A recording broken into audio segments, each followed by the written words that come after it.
लेकिन एक चीज़ थी जिसने मुझे बचपन से मोटिवेट किया, वो थी मेरी मदर की एक सवाल कि तुम्हें बड़े होकर क्या बनना है।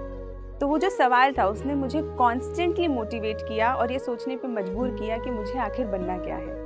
स्ट्रगल्स मुझे लगता है लाइफ का हिस्सा है और ऐसा कोई व्यक्ति नहीं है जो स्ट्रगल नहीं करता। तो मैंने भी अपने हिस्से के स्ट्रगल्स किए, वो चाहे फाइनेंशियल लेवल पे हो, फिजिकल लेवल पे हो, इमोशनल लेवल पे हो। तो जैसे कि जब मैंने पहली बार असफलता हासिल करी प्रीलिम्स में, तो कहीं ना कहीं उसने मुझे मैच्योर किया, उसने मुझे इनसाइट दी कि मैं कैसे मेहनत करके चैलेंजेस को ओवर करके उनके मेंस को क्लियर करना सीख जाऊँ। और जब मैं मेंस में असफल हुई तो मुझे उन चैलेंजेस से पता चला कि मैं कैसे इंटरव्यू तक पहुँचूँ। रुकावटें तो जीवन में बहुत आएंगी, डर भी लगेगा, निराशा भी होगी, पर यही जीवन का रास्ता है।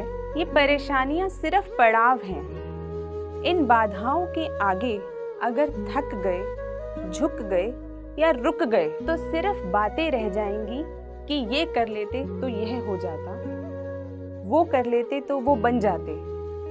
लेकिन अगर सच में कुछ बनना है तो हिम्मत तो दिखानी होगी। दुनिया कह रही है कि तुमसे नहीं होगा, दुनिया कह रही है कि जो ये तैयारी है ये 2 साल में होती है, 2 दिन में नहीं होती या 2 महीने में नहीं होती। ये सब दुनिया कह रही है। इंटरव्यू में मेरे नंबर बहुत कम थे, सिर्फ 151 नंबर।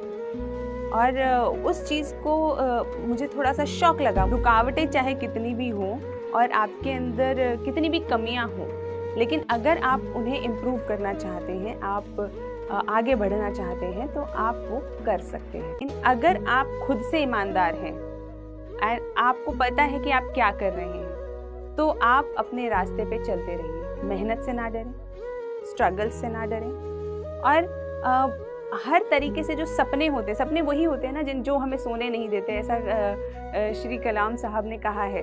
तो वो बात बिल्कुल सत्य है। तो अगर आपके पास कोई ऐसा सपना है जो आपको सोने नहीं देता, तो सोने की ज़रूरत नहीं है, बिल्कुल सोने की ज़रूरत नहीं है। उसके लिए मेहनत करें, उसे जिएं। लेकिन दिल की सच्चाई से अगर आप पूछेंगे, अपने आप से अगर आप पूछेंगे, तो हमें हम सबको पता होता है कि हमारी तैयारी किस लेवल की है।